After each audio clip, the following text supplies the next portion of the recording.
बार विवेक जी आपके पास आ रही हूं। पहले ये जरा बताइए कि जो ये डायनामिक्स है इसको क्या आप नकारेंगे कि यूएस एड से पैसा आता है, जिन एनजीओस को जाता है वो जॉर्ज सोरोस की संस्थाओं के साथ काम कर रहे हैं। जॉर्ज सोरोस का और राहुल गांधी के एक लिंक के बारे में बार बार बीजेपी कहती है, राजीव गांधी फाउंडेशन के साथ काम करने की बात होती है, और राहुल गांधी बाहर जाकर बार बार कहते हैं कि लोकतंत्र हमारा खतरे में है, आप लोग हस्तक्षेप करिए, बाहरी सरकारों को कहते हैं। ये ऑन रिकॉर्ड है। हाँ, और मोदी सरकार इतनी कमजोर है, इलेक्शन कमीशन इतना कमजोर है कि बाहर से पैसा आ गया, बंट गया, मिल गया, बीजेपी की सीटें कम हो गई और हमारे देश के लोग कुछ कर नहीं पाए। क्या इस पे आप विश्वास करेंगी? या कोई विश्वास करेगा इस पैनल में? या कोई भी नागरिक इस देश का विश्वास करेगा? इन्होंने सिलेक्टिवली उन एनजीओस को अटैक किया जो लेबर राइट्स के थे, जो ट्रेड यूनियंस के थे, ट्रेड यूनियनों की मान्यताएं रद्द करी क्योंकि ये चाहते नहीं वर्कर्स मूवमेंट हो।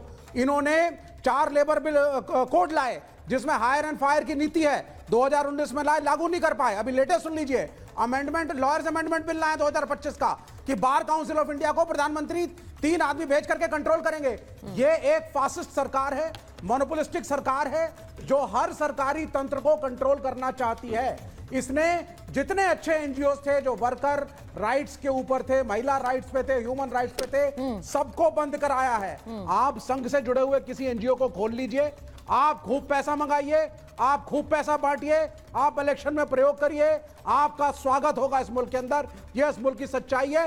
95 साल का जॉर्ज सोरोस जिसके बस का कुछ नहीं है, जो बिस्तर से जिसके बस का कुछ नहीं है, जिसके बस का कुछ नहीं है, आप कह रहे हैं बाहर बैठी हुई बड़ी बड़ी बाहर और देशों की सरकारें जॉर्ज सोरोस को लेकर ऐसे बयान दे रही हैं विवेक जी कि वो कैसे हस्तक्षेप कर रहे हैं उनकी सरकारों में, उनके यहां पर सिस्टम्स के साथ, और आप कह रहे हैं उनके बस की कुछ नहीं है। मनी ट्रेल है यहां पे, के शर्मा मनी ट्रेल दिखाएं मुझको और बताएं यहां पे नेशनल मीडिया पे, where is the money trail, which NGO, पैसा कहां गया?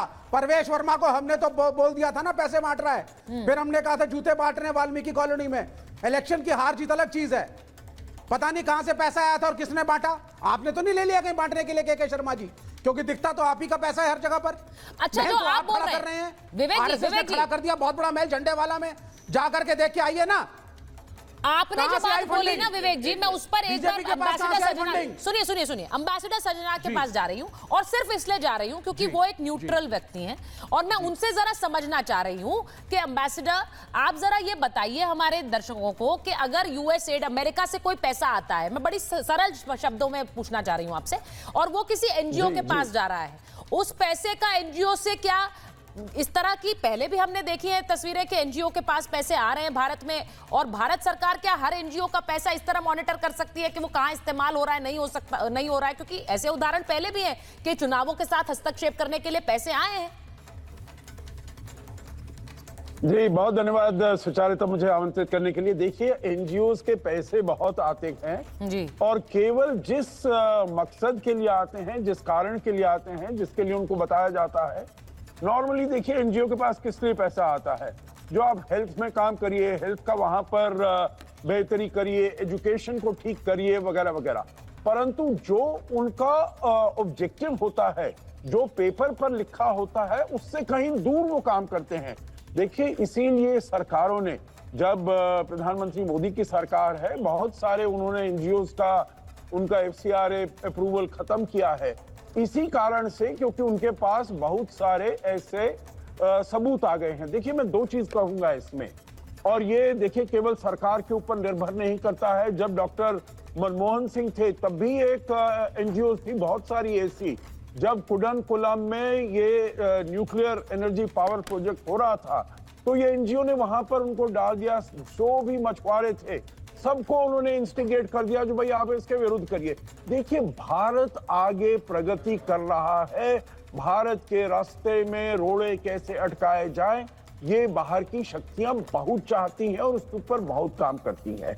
और मैं समझता हूं, 2 बात मैं इसमें ये कहूंगा जो राष्ट्रपति डोनाल्ड ट्रंप ने कहा। देखिए, उनके पास कोई एविडेंस नहीं था, उनके पास कोई सबूत नहीं है, उन्होंने स्पेक्युलेटिव तरीके से कहा, क्या ये वो करना चाहते हैं?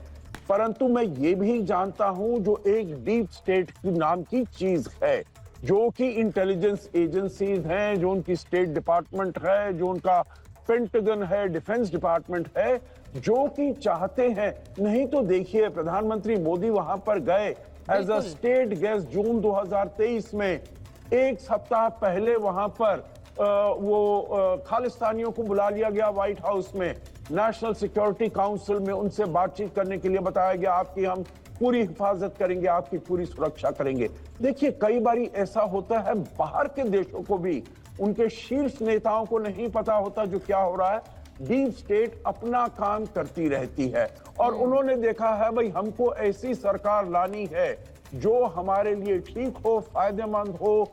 और हमने ये भी देखा है, जैसे के शर्मा जी ने कहा है, जो जब यहां से राहुल गांधी गए हैं, उन्होंने हमेशा उनको दूसरे देश की शक्तियों को कहा है, जो आप डेमोक्रेसीज हैं, आप भारत में डेमोक्रेसी एकदम खराब हो गई है, तबाह हो गई है। देखिए, ऐसी चीजें दूसरे देश में जाकर कहना, उनको आह्वान करना, जैसे मणिशंकर अय्यर गए पाकिस्तान और उन्होंने कहा आप ही हमको सत्ता में ला सकते हैं, तो ये बात ठीक नहीं है। मतलब उनको वो उकसा रहे हैं, आवाहन कर रहे हैं, जो आप हमारी देखिए, ये जो कनेक्शन है, तो जरूर डीप स्टेट है वो यहाँ पर काम कर सकती है। और इसमें इतनी ज्यादा हजारों की तादाद में ऐसी एनजीओज हैं, और हर एक को मॉनिटर करना, जो किस काम के लिए पैसा आया है, किस काम के लिए वो इस्तेमाल किया जा रहा है, मेरे विचार से सरकार के लिए ये बहुत ही मुश्किल काम है। ये बात कोई छिपी हुई नहीं है। हमने पहले भी कई बार ये बयान चलाए हैं। मैं आपसे कब बताऊं अनंत जी, प्रेम जी, हमने ये बयान राहुल गांधी के वो चलाए हैं जब वो अलग अलग देशों में घूमे। 2024 के चुनाव से पहले आप लोगों ने, मेरे दर्शकों ने देखा होगा कि कैसे वो भ्रमण कर रहे थे, वो अलग अलग देशों में जा रहे थे और वहां हमेशा जाकर जो एक आरोप वो लगाते थे प्रेम जी, वो यही होता था कि भारत में लोकतंत्र खतरे में है, भारत में हमारा जो सारा कॉन्स्टिट्यूशनल फ्रेमवर्क है, संवैधानिक जो ढांचा है, वो ढहा जा रहा है, वो गिरा जा रहा है, उसको बहुत बड़ा खतरा है। ये आरोप उन्होंने जा जाकर कई बार लगाए। और मुझे सबसे ज्यादा अनंत जी हैरानी तब हुई जब उन्होंने वहां के देशों से मदद मांगी कि हमारे लोकतंत्र को खतरा है, उसके लिए आप लोग हस्तक्षेप कीजिए, मदद कीजिए, जिसका जिक्र अभी एम्बेसडर सजनार कर रहे थे। तो ये जो एक 2+2 है, क्या ये वो है, या फिर इसमें सीधे सीधे ये बात समझ आ रही है कि एक पैसा अमेरिका से आया, क्योंकि अमेरिकी राष्ट्रपति कोई छोटा आदमी नहीं है। अमेरिकी राष्ट्रपति कह रहे हैं कि भाई वहां रिजीम चेंज की कोशिश कर रहे थे, वो रिजीम चेंज, तो इसका मतलब क्या है?